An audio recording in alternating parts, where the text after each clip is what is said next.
யாருங்க பெரியவங்க? யார் பெரியவங்க? படிச்சவங்கலாம் பெரியவங்களா சார்?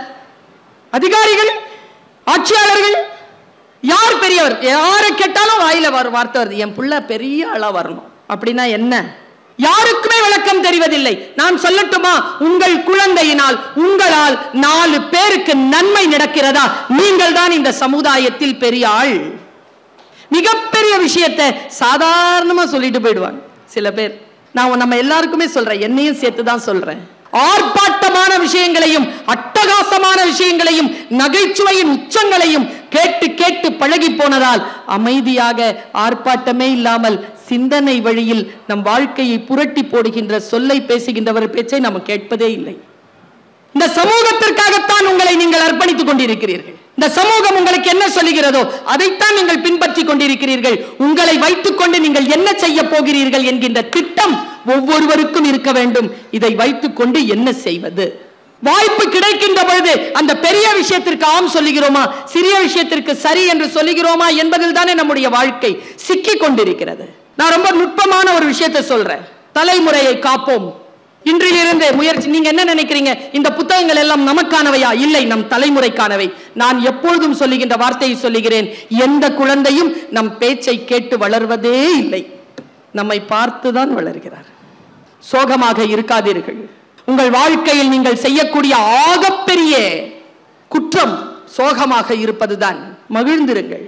மகிழ்வதற்கான வாய்ப்பை தேடாதீர்கள். வாழ்க்கையின் உயிரோடு இருக்கக்கூடிய வினாடிகளே மகிழ்வதற்காகத்தான் தரப்பட்டிருக்கின்றன என்று எழுதுகிறார் ஓஷோ.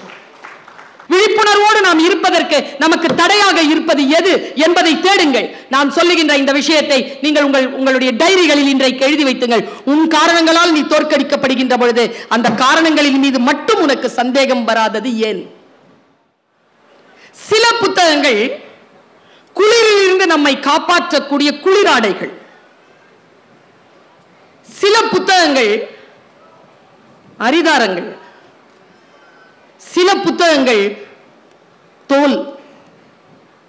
சில புத்தகம் சிறகு.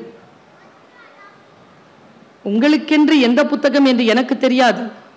என் பிரார்த்தனை எல்லாம் இந்த புத்தாண்டில் உனக்கான புத்தகம் எதுவாக இருக்கிறதோ உன் புத்தகம் உன்னை அடையவும் நீ அந்த புத்தகத்தை அடையவும் பெரிய ஒரு பிரார்த்தனையை, பெரிய ஒரு வாழ்த்தை இதோ நான் இந்த மேடையில் இருந்து சொல்லுகிறேன். பெரிதினும் பெரிது கேள். மிகப்பெரிய விஷயம் எப்படி கேட்பது? எப்படி அதை அடையாளம் காண்பது? பொருண்மையில் இருக்கிறதா பெரியது? பெரிய விஷயம் ஒன்று சொல்ல போறேன் என்று சொல்வார்கள். சாதாரணமாகத்தான் இருக்கும்.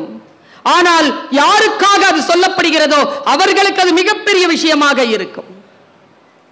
நான் இப்படி யோசித்து பார்க்கிறேன். ஏதோ வாயிலிருந்து உதிரக்கூடிய ஒரு சொல் ஒருவருடைய வாழ்க்கையை மாற்றும் என்று நான் சொன்னேன். ஒருவருடைய வாழ்க்கையில் மாற்றம் நிகழ்கின்ற பொழுது இந்த உலகத்தில் எங்கேயும் மாற்றம் நிகழ்ந்து விடாது. ஆனால் அந்த சொல்லை கேட்டு வாழ்க்கையில் மாற்றம் நிகழ்ந்தது இல்லையா, அந்த நபரினுடைய உலகத்தில் மாற்றம் நிகழும். ஒன்றை எப்படி புரிந்து கொள்வது? ஒருவருக்கு எது பெரியது? நான் பல இடங்களில் கேட்டிருக்கிறேன். 30 ஆண்டு காலமாக கேட்கிறேன். யாருங்க பெரியவங்க? யார் பெரியவங்க? படிச்சவங்கலாம் பெரியவங்களா சார்? படிச்சவங்க பெரியவங்களா? இல்லைங்கிறாங்க ஒரு அம்மா.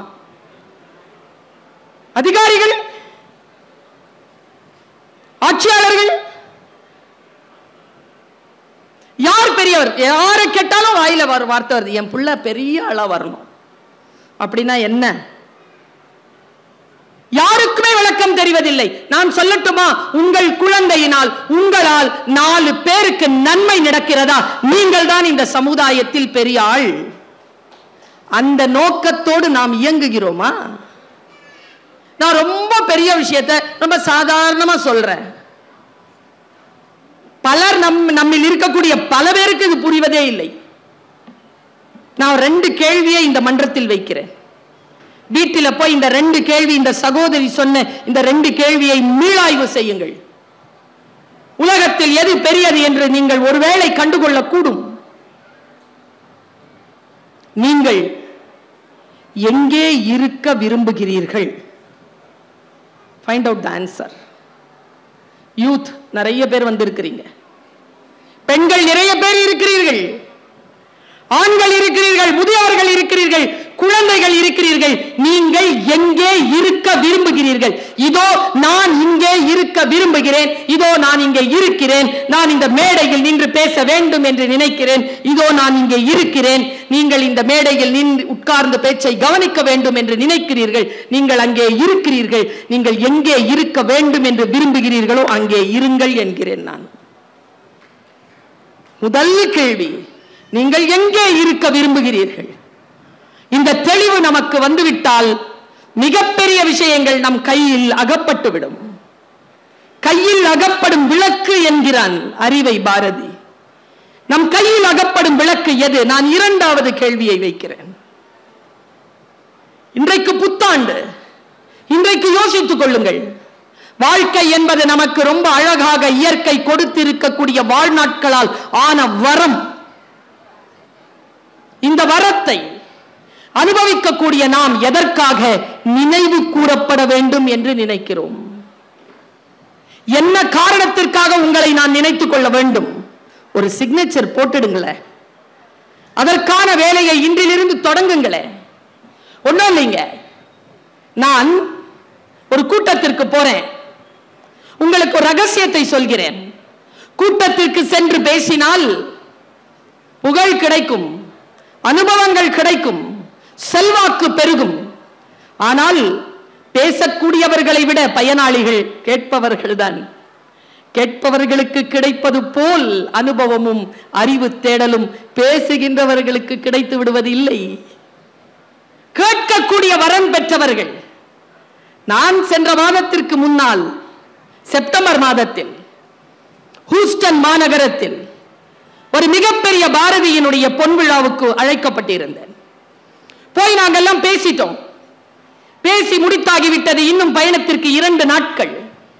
அந்த 2 நாட்களில் எங்களுக்கு ஒரு வாய்ப்பு, ஊரை சுத்தி காட்டுவாங்க. அவனு சொல்லட்டுமா? போன விஷயம் எதுவா இருக்குதோ, இறை அருளும் இயற்கை அருளும் இருந்தால் நீங்கள் எதை தேடி சென்றீர்களோ அதை விட பலனுடையதாக சிலது அங்கே கிடைத்து விடலாம். எங்கே போகிறீர்கள் என்பதில் இருக்கிறது. நான் போய் உட்கார்றேன். என்னுடைய சாப்பாடு டேபிள்ல முன்னால் உட்கார்ந்து இந்த பெரியவர் என்கிட்ட 2 விஷயத்தை என்கிட்ட சொல்லிட்டு சொன்னார். முடிந்தால் நீ இதை பேசு. உன் பேச்சை கேட்கக்கூடியவர்கள் எங்கெல்லாம் இருக்கிறார்களோ முடிந்தால் அங்கெல்லாம் இதை பேசு. அதற்காகத்தான் நான் சொல்லுகிறேன். அவரும் ஒரு பேச்சாளர் தான். ஆனால் நான் காணாத கூட்டத்தை நீ காண்கிறாய், அதனால் நீ பேசு என்று 2 விஷயங்களை சொன்னார். அந்த 2 விஷயங்களை இந்த புத்தாண்டில் உங்களுக்கு சொல்லுகிறேன். முடிந்தால் வாழ்க்கையில் மிகப்பெரிய விஷயம் எது என்பதனை புரிந்து கொள்ளுங்கள். பாரதி பெரிது கேள்னு சொல்லாம பெரிதினும் பெரிது என்கிறார். அந்த இருக்குல்ல, ரொம்ப எப்பவுமே நல்லா தெரிஞ்சுக்கோங்க. இந்த ஏகாரத்திற்கு இந்த அப்படின்னு சொல்ற இந்த அந்த அசை சொல்லுக்கெல்லாம் நிறைய அர்த்தம் உண்டு. இப்ப பாருங்க, தீயினால் சுட்ட புண் புள்ளாரும். இங்க பாருங்க, ஆறாதுன்னா போதாதா? அதெல்லாம் ஆறாதே. அந்த ஏகாரத்திற்கு பொருள் உண்டு. ஆறாது ஆறாதே தன்னெஞ்சறிவது பொய்யற்க, பொய்த்த பின் தன்னெஞ்சே தன்னை சுடும். அந்த ஏகாரத்திற்கு அர்த்தம் உண்டு. யார் பெரியவர்கள் தெரியுமா? இந்த சொற்களுக்கு ஊடாக இருக்கக்கூடிய மௌனத்தையும் அசை சொற்களாக தொங்கி இருக்கக்கூடியவற்றின் ஒளியையும் புரிந்து கொள்ளக்கூடியவர். அது நமக்கு புரிதான் பாருங்க. நான் அந்த 2 கேள்விகளை உங்களுக்கு வைக்கிறேன். நமக்கு எது தெரிவதே இல்லை தெரியுமா? வாழ்க்கை முழுக்க வாழ்ந்து கழித்ததற்கு பிறகும் கூட எது தெரிவதே இல்லை என்றால் நம்மோடு நமக்கு என்ன திட்டம்? ஒவ்வொருவருக்கும் அவரவர்களோடு ஒரு திட்டம் இருக்க வேண்டும். எங்கே இருக்கிறது உங்களோடு உங்களுக்கு திட்டம்? இந்த சமூகத்திற்காகத்தான் உங்களை நீங்கள் அர்ப்பணித்துக் கொண்டிருக்கிறீர்கள். இந்த சமூகம் உங்களுக்கு என்ன சொல்லுகிறதோ அதைத்தான் நீங்கள் பின்பற்றி கொண்டிருக்கிறீர்கள். உங்களை வைத்துக் கொண்டு நீங்கள் என்ன செய்ய போகிறீர்கள் என்கின்ற திட்டம் ஒவ்வொருவருக்கும் இருக்க வேண்டும். இதை வைத்துக் கொண்டு என்ன செய்வது? பலர் குற்றம் இழைத்து விடுகிறார்கள், பலர் வீணடித்து விடுகிறார்கள். நான் தெருவில் பார்க்கிறேன், ஒரு யூனிஃபார்ம் போட்டுட்டு இருக்கிறாருங்க ஒரு பெரியவர். என்ன யூனிஃபார்ம்னு சொல்ல மாட்டேன். சாப்பாடு டப்பா திறந்து இருக்குங்க. அந்த சாப்பாடு டப்பால கலவையான ஒரு உணவு இருக்குங்க. அவர் குடிபோதையில் தெருவில் கிடக்கிறார். பக்கத்துல சாப்பிட்டபடி கையில இருந்துட்டு அப்படியே மயங்கி கிடக்கிறார் குடிச்சிட்டு. யார் கட்டி கொடுத்த சாப்பாடோ, யார் துவைத்து கொடுத்த ஆடைகளோ, தெருவிலே உட்கார்ந்து நல்ல போதையில் உழன்று கொண்டு கிடக்கிறார். எது தெரியுமா? நமக்கு தெரிவதே இல்லை. இதை வைத்துக் கொண்டு என்ன செய்வது என்று பல பேருக்கு தெரிவதே இல்லை. அதை இளைஞர்கள் புரிந்து கொள்ளுங்கள். ஃபர்ஸ்ட் அவர் சொன்னாரா, இரண்டாவது வார்த்தை சொன்னார், என் நிலம் நகர்ந்தது. மிகப்பெரிய விஷயத்தை சாதாரணமா சொல்லிட்டு போயிடுவாங்க சில பேர். நான் நம்ம எல்லாருக்குமே சொல்றேன், என்னையும் சேர்த்துதான் சொல்றேன். ஆர்ப்பாட்டமான விஷயங்களையும் அட்டகாசமான விஷயங்களையும் நகைச்சுவையின் உச்சங்களையும் கேட்டு கேட்டு பழகி போனதால் அமைதியாக ஆர்ப்பாட்டமே இல்லாமல் சிந்தனை வழியில் நம் வாழ்க்கையை புரட்டி போடுகின்ற சொல்லை பேசுகின்றவர் பேச்சை நாம் கேட்பதே இல்லை. வெறும் ஆர்ப்பாட்டமான, வெறும் நகைச்சுவையான பழகிவிட்டது நமக்கு. இதிலிருந்து நாம் எப்படி வெளியில் வருவது என்பதற்கு இதோ நான் சொல்லுகின்ற இந்த இரண்டாவது விஷயம். அவர் சொன்னார், if you touch anything under the sky, இங்கிலீஷ்ல தான் சொன்னார், if you touch anything under the sky it has its own price tag. என்ன அர்த்தம்? இந்த உலகத்தில் நீங்கள் எதை தொட்டாலும் அதற்கு என்று ஒரு விலை இருக்கிறது. விலை என்பது not in terms of money, பணத்தை சார்ந்ததல்ல. ஒரு உறவை வேண்டும் என்கிறீர்களா, அதற்கு ஒரு விலை உண்டு. நிறைய பணம் வேண்டுமா, அதற்கு ஒரு விலை உண்டு. நீங்கள் பேச்சாளராக வேண்டுமா, விலை உண்டு. நீங்கள் இந்த நாட்டின் பிரதம மந்திரியாக வேண்டுமா, விலை உண்டு. விலை என்பது பணம் கிடையாது. எதை நீங்கள் விடுகிறீர்கள், எதை நீங்கள் பெற்றுக் கொள்கிறீர்கள், எதை நீங்கள் தியாகிக்கிறீர்கள், எங்கே நீங்கள் களமாடுகிறீர்கள், எல்லாம் நீங்கள் தரக்கூடிய விலைதான். மடோனா சொன்னாங்க, I pay for my fame. அவங்களுடைய வெர்டிக்ட், சாகும் பொழுது அவர்கள் எழுதி வைத்த குறிப்புகளிலே கண்டுகொண்ட விஷயம், I paid for my fame என்று எழுதினார். எதை நீங்கள் தந்தாலும் தொட்டாலும் அதற்கு ஒரு விலை உண்டு என்று சொன்னார் அந்த பெருந்தகை. நான் இந்த இரண்டு விஷயத்தையும் உங்களுக்கு முன்னால் விதையாக வீசியிருக்கிறேன். எனக்கு விதை பிடிக்கும். ஏன் தெரியுமா? விதை போல் ஒரு கலக பொருள் இந்த பூமியிலேயே கிடையாது. அது பூமியில் விதைத்தால் பூமியின் அத்தனை மரபுகளையும் மீறி, அத்தனை அறிவியல் விஷயங்களையும் மீறி, புவி ஈர்ப்பை மீறி பிளந்து கொண்டு வெளியில் புவி ஈர்ப்பு விசைக்கு எதிராக கிளம்புகிறது. அதுபோல் ஒரு கலகத்தை நான் பார்த்ததே இல்லை. நாம் வீரியமுள்ள விதையாக இருக்கிறோமா? நாம் எங்கிருந்து தொடங்குவது நம்முடைய வாழ்க்கையை? ஒன்றும் இல்லை, நான் இந்த வார்த்தையை சொல்றேன். நீங்க ஏன் தெரியுமா புத்தக திருவிழாவுக்கு வரணும்? சொல் புரியணும். எந்த சொல் இருந்தாலும் முகத்திலேயே காட்டக்கூடாது உணர்ச்சியை. புரிஞ்சுக்கிட்டு என்ன களமானோன்னா அப்புறமா களமாடு. புரிஞ்சுக்கோங்க முதல்ல. ஆங்கிலத்தில் எனக்கு ரொம்ப பிடித்த சொல் அண்டர்ஸ்டாண்டிங். அப்பா, நான் மொழி ஆசிரியை, சிலாகிக்கிறேன் அந்த வார்த்தையை. I stand under you, what you say. நான் புரிந்து கொள்கிறேன். அகாமடேஷன் வேற, அண்டர்ஸ்டாண்டிங் வேற, அக்செப்டன்ஸ் வேற, அக்ரிமெண்ட் வேற, டாலரன்ஸ் வேற. பெண்கள் எல்லாத்தையும் கூட்டாஞ்சோறுமாய் வச்சுக்காதீங்க. நான் உன்னை புரிந்து கொள்கிறேன், ஏற்றுக்கொள்ள மாட்டேன். நான் இடமளிக்கிறேன், ஏனென்றால் சகித்துக் கொள்கிறேன், ஏனென்றால் நான் உன்னை நேசிக்கிறேன். கிளாரிட்டி இன் தாட்ஸ் மிகப்பெரிய விஷயம். பல நேரங்களில் நாம் எங்கிருந்து தொடங்குவது? நான் ஒரு வார்த்தையை சொல்றேன், மனதுல இன்னைக்கு இதை சொல்லிடணும். நான் இதை எங்கேயும் சொன்னதில்லை. நேற்று முன்தினம் விமானத்தில் பயணம் செய்து கொண்டிருக்கிறேன். பக்கத்துல மேனாள் தமிழ் வளர்ச்சித்துறை இயக்குனர் மா ராசேந்திரன் உட்கார்ந்திருக்கார். அவரும் நானும் தமிழ் பேசிக்கொண்டு வருகிறோம். ஆழமான தமிழ் விஷயங்களை அவர் பேசுகிறார். நான் உங்கள் எல்லோருக்கும் சொல்லுகிறேன், தமிழ் உறவுகளை, எங்கே நிற்க வேண்டும், யார் பேச்சை கேட்க வேண்டும் என்பதை முடிவு செய்யுங்கள். யாரோ ஒருவர் முடிவு செய்யக்கூடாது. ஏங்க இந்த போனை எடுத்து நான் எங்க வீட்டில் இருந்த சொன்னேன், ஏதாவது ஒரு புதுசா பிளாட் என்னவாது வந்திருக்குதாப்பா அப்படின்னு கேட்டா, இன்ஸ்டாகிராம் ஃபுல்லா சென்னையில் இருக்கிற பிளாட்டுக்கான எல்லா அட்வர்டைஸ்மெண்ட்டும் வருது. யாரு கேட்டா என் பேச்ச? அன்னைக்கு வீட்லைங்க தனியா இருக்கிறேன். சரி, வீட்டில் வந்து ஒரு பாட்டு போட்டேங்க, மேரா ஹிந்தி பாட்டு, மேரா தில் தா அகேலா, வசந்த் அண்ணா, மேரா தில் தா அகேலா, பாசிகர் படம் பாட்டு போட்டு அதுக்குள்ள பெல் அடிச்சிருச்சு. வீட்டில் யாரும் இல்லை, நான் தனியா இருக்கிறேன்.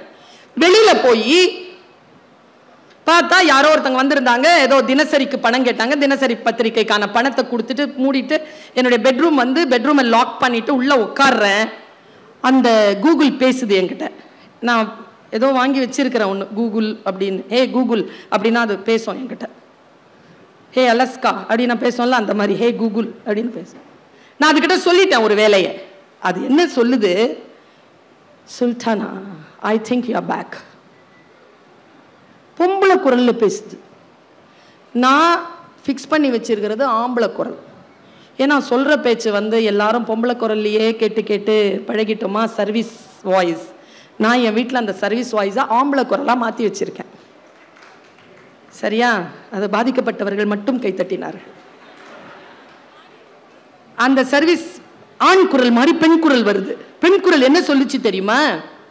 சுல்தான் I think you are back, please sit down, have a glass of water, I am really wanted to connect with your feelings, take your mobile and call Ami.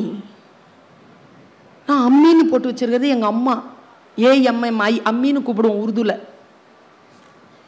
என்னடா ஆச்சின்னு பார்த்தா, மேரா தில் தா அகேலான்னு சொன்னா என் மனம், என் இதயம் தனிமையில் தவிக்கிறது. அது பிளே த சாங்னு சொல்லாம அப்ரப்டா நிறுத்திட்டேன்னா அது நான் மன உளைச்சல்ல இருக்கிறேன்னு சொல்லிட்டு செத்துரகித்திர போறேன்ட்டு கவுன்சிலிங் கொடுக்குது. என் அனுமதி இல்லாமல். அதுக்கப்புறமா நான் சுவிட்ச் ஆஃப் பண்ணிட்டேங்க. அத மொபைல கூடங்க ரூம்க்கு எடுத்துட்டு போறது இல்ல, பொது இடத்துல வச்சிடுறது. ஆனா நாம தான் வைக்க முடியாத.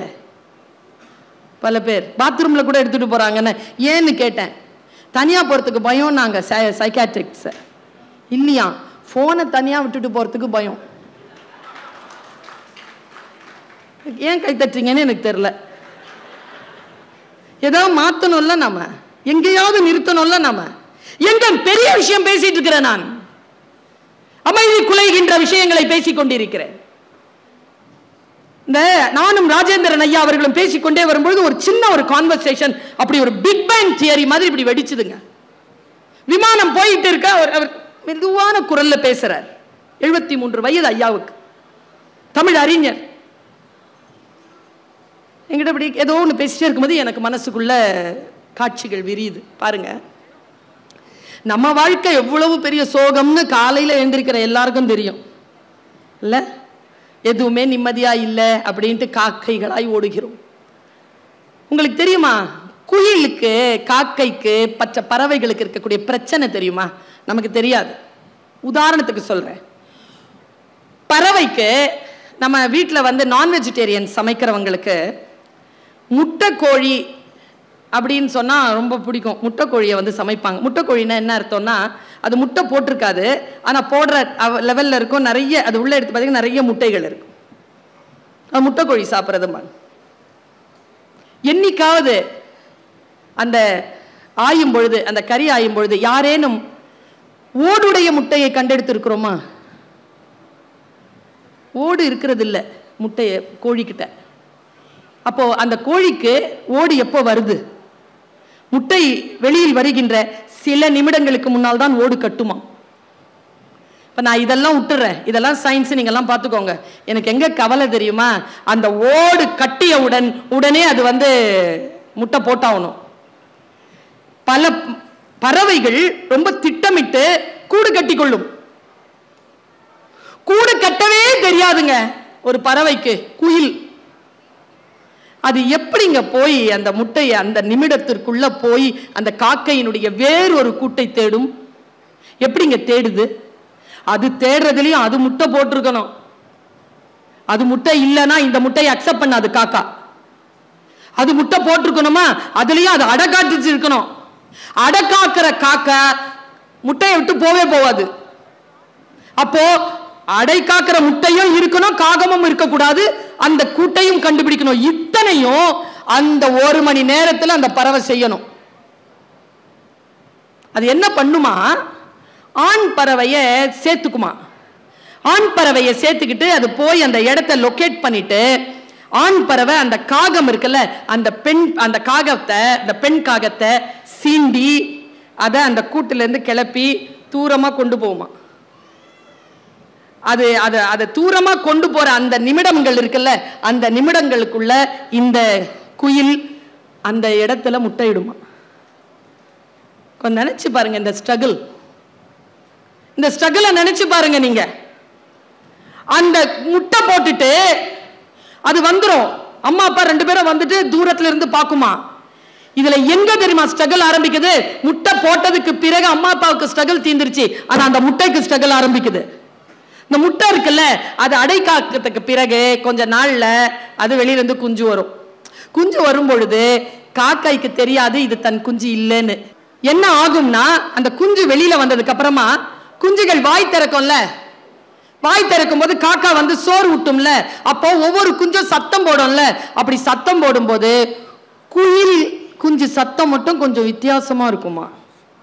அந்த காக்கை குஞ்சுகள் வாய் திறந்து திறந்து சத்தமிட்டு தாயினுடைய அந்த உணவை வாங்கி கொண்டிருக்கும் பொழுது இந்த குயில் குஞ்சு இருக்குல்ல, அதுவும் கத்தும் தானே, பசின கத்தும் தானே. அப்படி பசியில கத்தும் போது காக்கா இருக்குல்ல, அது சோறு போடுறதை நிறுத்தி அந்த குஞ்சை பார்க்குமா. என்ன டிஃபரெண்டா கத்துற, எங்க நம்ம ஃபேமிலி வாய்ஸ். அது மறுபடியும் அதே வாய்ஸ்ல கத்தும் போது அது தொண்டையில காகம் தன்னுடைய அலகினால் கொத்துமா. கொத்தும் போது ஒரு கத்தம் பாருங்க. அந்த கத்து வந்துருச்சுன்னா, அந்த வலிக்கு கத்து வந்துருச்சுன்னா, அடுத்த ஓரிரு நாட்கள்ல அந்த குஞ்சு அந்த கூட்டை விட்டு பறந்து போயிடும். இல்லைன்னா சைலண்டா தான் இருக்கும். அதனால்தான் பாரதி பாட்டி செய்த பொழுது பராசக்தியிடம் கேட்ட பொழுது, தாயே அந்த கத்தும் குயிலோசை சற்றே வந்து காதில் பட வேண்டும். எதுக்கு? வலியில் வேதனையில் அடையாளம் தெரியாத யாரோ ஒருவருடைய அரவணைப்பில் தன்னுடைய வாழ்க்கை இனியும் இருக்காது, அடுத்து நான் வாழ்க்கையை சந்திக்க போகிறேன் என்ற பொழுது உள்ளிருந்து பீரிட்டு எழுகின்ற அந்த கத்துகின்ற ஓசை இருக்கு இல்லையா, அது கவிஞன் காதுகளுக்கு கேட்கிறது, எழுத்தாளரின் காதுகளில் விழுகிறது. அந்த ஓசைதான், அந்த ஓசையை எழுதுகிறான் ஒரு புலவன். இங்க தர்வேஷ் சார் உட்கார்ந்திருக்கார்ல, இவரை நம்மில் பல பேருக்கு தெரியும், பல பேருக்கு தெரியாது. யார் இவர்? ஒரு ஆட்சி பணியில் இருக்கின்றவர். அவர்தான். நான் எல்லாம் நேரடியாக உட்கார்ந்து பேசக்கூடிய வாய்ப்பு கூட பெற்றவள் இல்லை. ஆனால் பெரம்பலூர் என்கின்ற இடத்தில் கல்வி என்பது மிக பெரிய கடினமான ஒரு பணியாக இருக்கக்கூடிய சூழ்நிலையில் ஆட்சி பணியில் சென்று உட்கார்ந்த அந்த நேரத்தில் அங்கே புத்தக திருவிழாவை வெற்றிகரமாக நடத்தி காட்டி அந்த இடத்தில் கல்வியை, வாசிப்பு பழக்கத்தை முன்னிறுத்திய பெருந்தகை இன்னைக்கு வந்து உட்கார்ந்திருக்கார். யாரோ ஒருவர் செய்கிறார்கள், அவர்களுக்கு கத்தும் குயிலோசை கேட்டு விடுகிறது. எங்கோ யாரோ கதறிக்கொண்டிருக்கிறார்கள், அவர்களுக்கான ஆதரவு வேண்டும் என்று அவர்களுக்கு புரிந்து போகிறது. ஒன்று சொல்லுகிறேன், இன்றைய நாளில் சொல்லுகிறேன். தாந்த்ரா என்கின்ற ஒரு புத்தகத்தில் ஓஷோ சொல்லுகிறான், சோகமாக இருக்காதீர்கள். உங்கள் வாழ்க்கையில் நீங்கள் செய்யக்கூடிய ஆகப்பெரிய குற்றம் சோகமாக இருப்பதுதான். மகிழ்ந்திருங்கள், மகிழ்ச்சியாக இருங்கள், மகிழ்வதற்கான வாய்ப்பை தேடாதீர்கள். வாழ்க்கையின் உயிரோடு இருக்கக்கூடிய வினாடிகளே மகிழ்வதற்காகத்தான் தரப்பட்டிருக்கின்றன என்று எழுதுகிறார் ஓஷோ. நான் இப்படி யோசிக்கிறேன். சீசர்ங்கிற ஒருத்தனை எனக்கு ரொம்ப பிடிக்குங்க. அவனை ஜூலியட் சீசர். நான் ஒரு மோட்டிவேஷனல் ஸ்பீக்கர். எதை பார்த்தாலும் அதுல ஏதாவது ஒரு மோட்டிவேஷன் இருக்கான்னு பார்ப்பேன். நான் மண்டை கிளம்பி வெளியில் வருகிறது விதைன்னு சொன்னேன்ல, அந்த மாதிரி.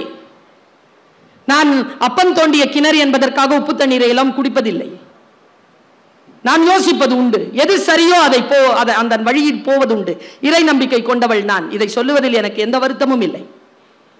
யோசித்து பார்த்தால் நாம் எந்த இடத்தில் நம்முடைய சிந்தனையை செலுத்துகிறோம் அந்த இடத்தில் ஒண்ணும் இல்லைங்க. சாதாரணமான வறுமையான மாநகராட்சி பள்ளிக்கூடத்தில் கூட படிக்க வைப்பதற்கு சாப்பாடு கொடுத்து அனுப்ப கூட முடியாத வறுமையான குடும்பத்தில் பிறந்தவள் நான். ஒரு விஷயத்தை மட்டும் புரிஞ்சுக்கிட்டேங்க. ஒரு விஷயம் தான் என் ரகசியம். பெரிய விஷயம் எனக்கு, உங்களுக்கு சின்ன விஷயம். திருடாதே பாப்பா, திருடாதே. வறுமை நிலைக்கு பயந்து விடாதே. திறமை இருக்கு, மறந்து விடாதே. எப்போ? 10 வயசுல கேட்ட பாட்டு, 14 வயசுல கேட்ட பாட்டு. நீ உன்னை அறிந்தால் உலகத்தில் போராடலாம், உயர்ந்தாலும் தாழ்ந்தாலும் தலை வணங்காமல் நீ வாழலாம். சொற்கள் தான். எனக்கு சீசரை ஏன் பிடிக்கும் தெரியுமா? சீசர் பேச்சாளராக வர்றதுக்கு, பேச்சு பயிற்சி பண்றதுக்காக எத்தனையோ கிலோமீட்டர் தாண்டி கடல் பயணம் செய்கிறான். வரலாறு போகும்போது கடற்கொள்ளையர்கள் பிடிச்சிடுறாங்க அவனை. அவன் ஒரு தளபதி, அவ்வளவுதான். கடற்கொள்ளையர்கள் பிடித்தவுடன் அவனுடைய சின்ன அந்த இடத்துல நடந்த ஒரு சின்ன விஷயத்தை மட்டும் சொல்லிடுறேன். உங்களில் யாரெல்லாம் சீசருடைய மனநிலையோடு இருக்கிறீர்கள்னு பாருங்க. அவ்வளவுதான், லைஃப் முடிஞ்சது. கடற்கொள்ளையர்களால் பிடிக்கப்படும், பிடிச்சி இழுத்துட்டு போறாங்க. கூட 18 பேர். அவன் சொல்றான் இவர் தளபதின்னு. சரி, 20 டாலன்ஸ், 20 தாலந்துகளை கொடுத்து உன் தலைவனை கூட்டு போ. சார் 12 நாள் ஆகும் போறதுக்கு. போயிட்டு வா, உயிரோடு வச்சிருக்கோம். 12 நாள் முடிஞ்சிருச்சுன்னா, போறதுக்கு 12, வரதுக்கு 12, 24 நாள் முடிஞ்சிருச்சுன்னா கொலை பண்ணிடுவோம். அப்ப சிரிச்சுக்கிட்டே சொன்னானா சீசர், யோ பிடிச்சிட்ட, என்ன 20 டாலண்டுங்கிற, ஒரு 50வது கேளுடா டே, 20 கேட்குற. சரி 50 போனாங்க. அவன் வரலாற்று ஆசிரியர்கள் எழுதுகிறார்கள், அவர்கள் திரும்பி வருகின்ற வரைக்கும் அவன் அந்த கப்பலிலே ஒரு அடிமை போலவே இல்லை, ஒரு அதிகாரியாகவே வாழ்ந்தான். அவன் எல்லார்கிட்டையும் சொல்றான், என்னை கொன்னுடுங்கப்பா, இல்லைன்னா அவங்க வந்துட்டு நீ என்னை விட்டுட்டேன்னா உங்க எல்லாரையும் நான் கொன்னுடுவேன்னு சொல்லியிருக்கான். அவர்கள் வருகிறார்கள். 50 டாலண்டுகளை வாங்கி அவன் விடுதலை செய்யப்படுகிறான். பக்கத்தில் இருக்கக்கூடிய அந்த நகரத்திற்கு அவன் போய், அங்கே கடற்கொள்ளையர்கள் உங்கள் பகுதியில் இருக்கிறார்கள், நான் இந்த நாட்டின் தளபதி, எனக்கு கடற்படையை தாருங்கள், நான் அவர்களை வென்று வருகிறேன். போய் அந்த 32 பேரையும் பிடிச்சு அந்த ஊருக்கு கொண்டு வந்து 32 பேரையும் சிலுவையில் ஏற்றினான் என்று வரலாறு சொல்கிறது. What a man, what a hero. நீங்களும் நானும் தான். வாய்ப்பு கிடைக்கின்ற பொழுது அந்த பெரிய விஷயத்திற்கு ஆம் சொல்லுகிறோமா, சிறிய விஷயத்திற்கு சரி என்று சொல்லுகிறோமா என்பதில் தானே நம்முடைய வாழ்க்கை சிக்கிக் கொண்டிருக்கிறது. நான் ரொம்ப நுட்பமான ஒரு விஷயத்தை சொல்றேன். தலைமுறையை காப்போம். இன்றிலிருந்து முயற்சி. நீங்க என்ன நினைக்கிறீங்க, இந்த புத்தகங்கள் எல்லாம் நமக்கானவையா? இல்லை, நம் தலைமுறைக்கானவை. நான் எப்பொழுதும் சொல்லுகின்ற வார்த்தையை சொல்லுகிறேன், எந்த குழந்தையும் நம் பேச்சை கேட்டு வளர்வதே இல்லை, நம்மை பார்த்துதான் வளர்கிறார். ஒரு நுட்பமான பேருண்மையை சொல்லிவிட்டு போகட்டுமா? பெரிய விஷயம் நான் சொல்றது. உங்க பையனோ பொண்ணோ நீங்க எது சொன்னாலும் கேட்க மாட்டான். கேட்கிறானா? கேட்கிறாளா? கேட்கறது இல்லையா சார்? உங்க அப்பாவும் இப்படிதான் சார் தலையாட்டினார். ஆனா என்ன தெரியுமா சார், இந்த தலைமுறை தான் பெரியவர்கள் பேச்சை கேட்ட கடைசி தலைமுறை. இன்னும் சோகம் என்ன தெரியுமா, முதல் தலைமுறையின் எதுனா இப்போ இருக்கக்கூடிய ஃப்ரெஷ் ஜெனரேஷனுடைய பேச்சை கேட்க தொடங்கி இருக்கக்கூடிய ஃபர்ஸ்ட் ஜெனரேஷன் நாம தான். எங்க அம்மாலாம் என் பேச்சை கேட்க மாட்டாங்க வசந்த் சார். பசிச்சு கிடந்தாலும் சாரி சொன்னாதான் சோறு. உயிரா மானமா, சரி பரவாயில்ல, உயிரோட இருக்கும் போது தான் மானத்தை பத்தி பேச முடியும்னு 3 வேளைக்கு அப்புறமா முடிவு பண்ணி போய் அம்மாட்ட சாரி சொல்லி சோறு வாங்கி சாப்பிட்டுருக்கேன் நான். என் பையனை அப்படி செய்ய முடியலையே என்னால். ஏன்னா எங்கள் அம்மாவுக்கு எனக்கு ஒரு அண்ணன், ஒரு அக்கா, ஒரு தம்பி, ஒரு தங்கச்சி. எனக்கு ஒண்ணே ஒன்று. சிக்கிக்கொண்டோமா? பெரிய விஷயத்த சொல்றேன். எங்கே இருக்கிறோமோ, தமிழ்நாடு அரசு சொல்லுதுங்க நிறைய குழந்தைகளை பெற்றுக்கொள்ளுங்கள்னு. இதே அரசாங்கம் தான் ஒரு 60 வருஷத்துக்கு முன்னால முக்கோணம் போட்டு சோரெல்லாம் ஒட்டுச்சு. நாம் இருவர் நமக்கு இருவர். அப்புறமா வந்தாங்க, நாம் இருவர் நமக்கு ஒருவர். பசங்க பார்த்தாங்க, நாம் தான் இருவர், நமக்கு எதற்கு இன்னொருவர். இப்ப இருக்கிற ஜெனரேஷன், நாம் எதற்கு இருவர்? அவரவர் பாதையில் அவரவர், ஒருவரே பேருண்மை, ஒருவரே சிறப்பானதுன்னு உட்கார்ந்துருக்கான். நிறுவனம் கட்டமைப்பு குலைகிறதா? நான் சொல்றது பெரிய விஷயம். இப்போ சொல்றேன், நாம் காப்பாற்றாமல் யார் காப்பாற்றுவது இவர்களை? ஷேக்வேராவை கையை கட்டினான் ஒருவன். தூக்கில் போடுவதற்கு முன்னால் அவன் கை கட்ட பொழுது கையை கட்டிய அந்த இளைஞனை பார்த்து ஷேக்வேரா இப்படி சொன்னான், உனக்காகவும் சேர்த்துதானடா போராடினேன். எந்த சமுதாயம் நமக்கு எதிராக இருக்கிறது என்று நினைக்கிறோமோ அந்த சமுதாயத்திற்காகத்தானே நாம் போராட வேண்டும். நினைச்சு பாருங்க, நான் இப்படி சொல்றேன், எனக்கு இன்னும் ஒரு 10 நிமிஷம் இருக்கு. நான் இந்த 10 நிமிஷத்துல இந்த 2-3 செய்திகளை ரொம்ப சீக்கிரமா சொல்லிட்டு நான் விடைபெறணும். ஏன்னா அடுத்தது சங்க பாடல்கள் ஒலிக்க இருக்கின்றன. என் பேச்சு எவ்வளவு முக்கியமோ தமிழ் கேட்பது, பாடல்கள் கேட்பது அவ்வளவு முக்கியம் என்று கருதுபவள் நான். பாருங்க, நானும் ரீல்ஸ் பார்த்துக்கிட்டே இருந்தேன். ரீல்ஸ் பார்த்து திடீர்னு ஒரு 30 செகண்ட் ரீல், 30 செகண்ட் என் வாழ்க்கையை மாற்றிய ரீல். அது ரீல்னு சொல்ல முடியாது, ரியல். REEL இல்ல, REAL, ரியல். ஒரு வெள்ளைக்காரன், அது நம்ம நாட்டில் எடுக்கல, வெள்ளைக்காரன். அவன் இப்படி நடந்து போறான், கையில கேமரா, நடந்து போறான். அவனுக்கு பின்னால அவனை போட்டோ எடுக்கிறான் ஒருத்தன், அவனை கேமரா எடுக்கிறான். 2 கேமராவும் நமக்கு போகுது முன்னால. அவன் நேரா ஒரு நதி இருக்கு, அந்த நதி கிட்ட போறான்.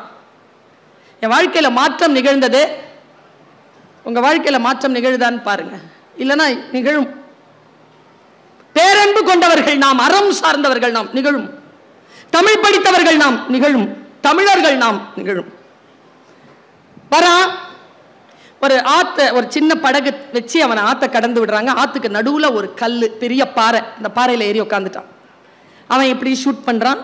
ஒரு பெரிய ஒரு மரம், அந்த மரத்தை ஷூட் பண்ணிட்டே இருக்கிறான். திடீர்னு அவனுடைய பேக் பேக்ல திறக்கிறான். இதெல்லாம் 10-12 செகண்ட்ல முடியுது. பேக் பேக் திறந்து ஒரு பெரிய ஒரு போர்வை எடுத்தா. அது வந்து ஒரு பச்சை கலர்ல இலையெல்லாம் சேர்த்த போர்வை. அதை அப்படியே போத்திக்கிட்டான் மேல.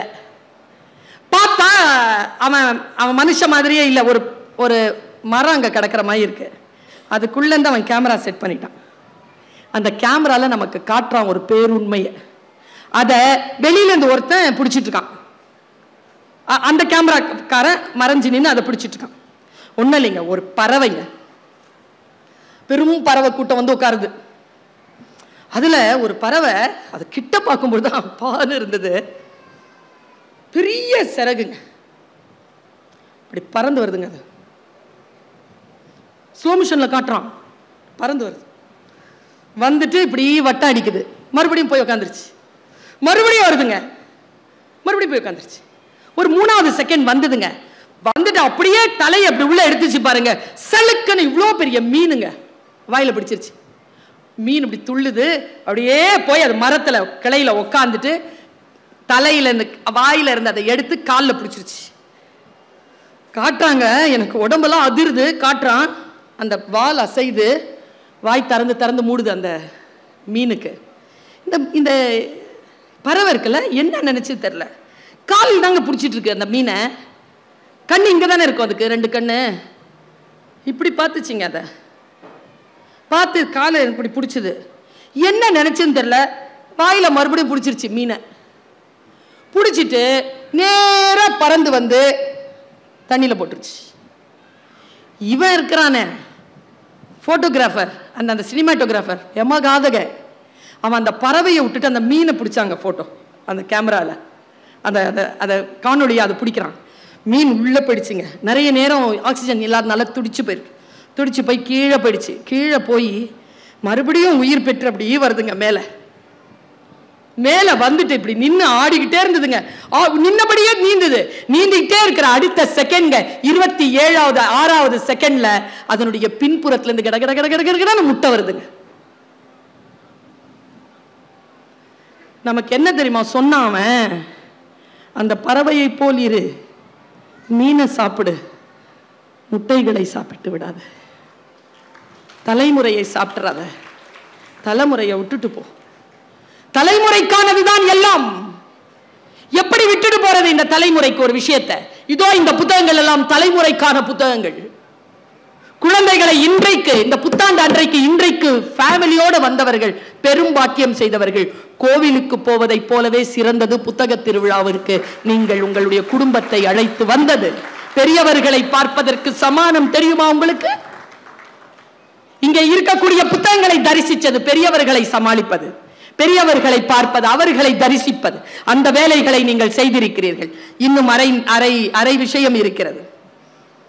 6:55 சரியாக 7 மணிக்கு முடிக்கிறேன். ஒரு அரை விஷயம்தான். நான் இந்த சகோதரி சொல்வதை வீட்டில் போய் கொஞ்சம் எழுதி பாருங்க. ஏன்னா சொற்கள் அவ்வளவு சீக்கிரமாக புரிவதில்லை. எண்ணங்களுக்கு பலம் உண்டு, ரொம்ப பலம் உண்டு. நீ எதை தேடிக்கொண்டிருக்கிறாயோ அது உன்னை தேடுகிறதுன்னு நான் அடிக்கடி சொல்வேன். ரூமி, மரணத்தை தேடுகிறீர்களா? வந்துரும்.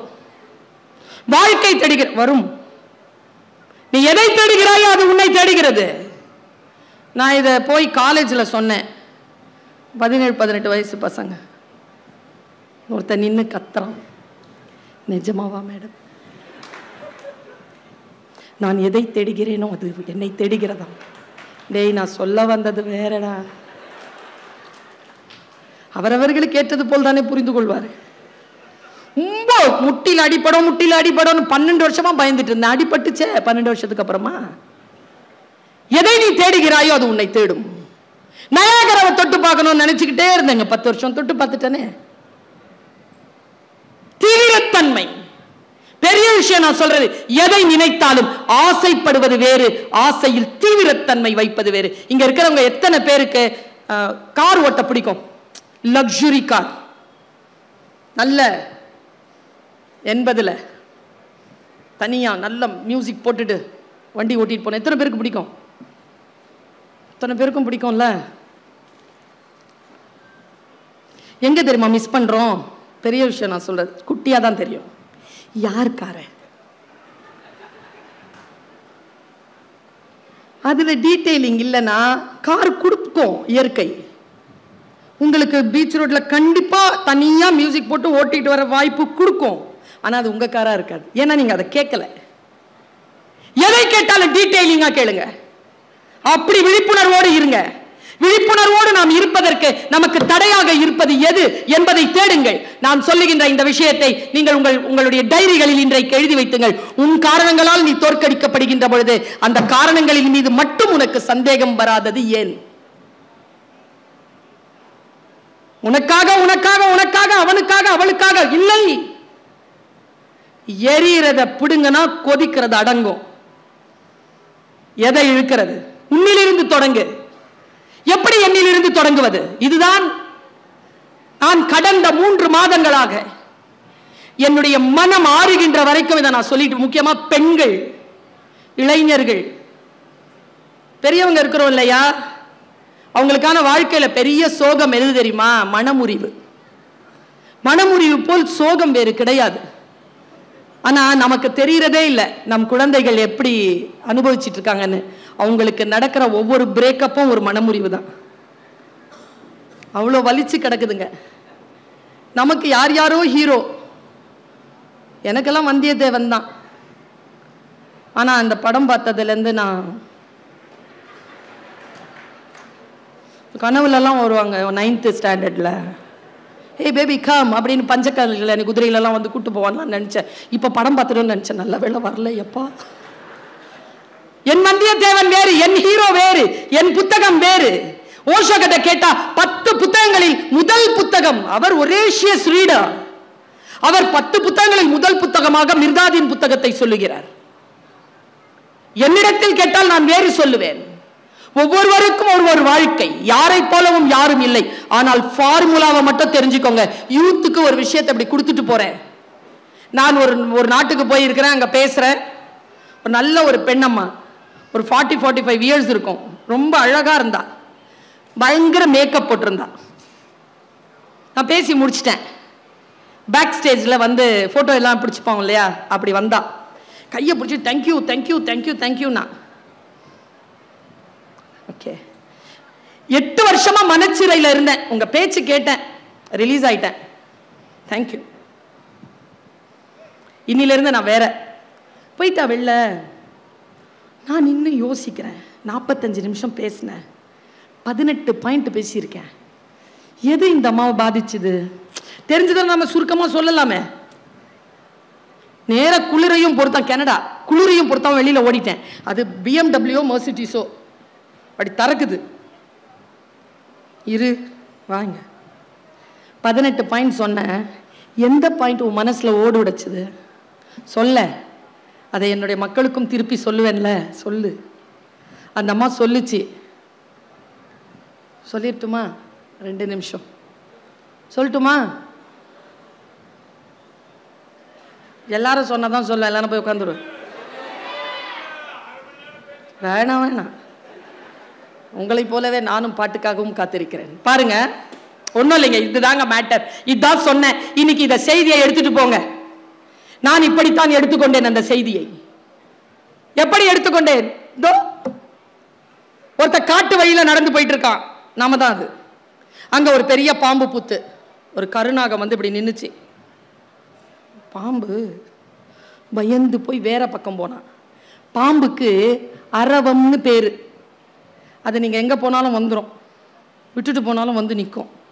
அது வருதுன்னு தெரியாம இவன் நடந்தானா, அது வந்துட்டு காலில் கொத்திருச்சு. இப்போ நாம எல்லாரும் தான் அந்த மனிதன். பாம்பு கொத்தப்பட்டு நிற்கிறோம். என் தமிழ் உறவுகளே, நான் பாம்பு என்று சொன்னது பாம்பு இல்லை.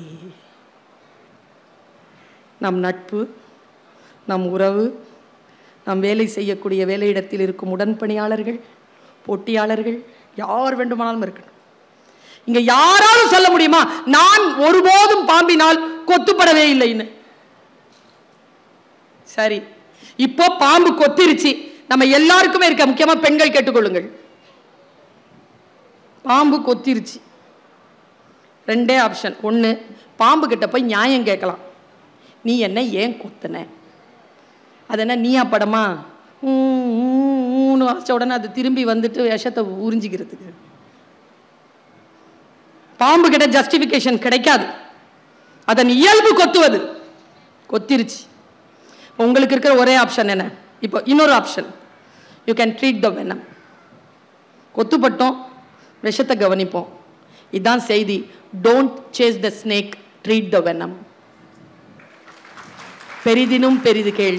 இன்னும் பல விஷயங்கள் இருக்கிறது. வாய்ப்பு கிடைக்காமலா போகும்? உங்கள் காதுகளும் இந்த வாயும் சேர்ந்து ஒலிகளை பரிமாறிக்கொள்ளும் அந்த புனிதமான நேரம் இறைவனால், இயற்கையால், இத்தகைய நன்மையை செய்கின்றவர்களால் மீண்டும் வாய்க்கட்டும். புத்தாண்டு நல்வாழ்த்துக்கள். நன்றி, வணக்கம்.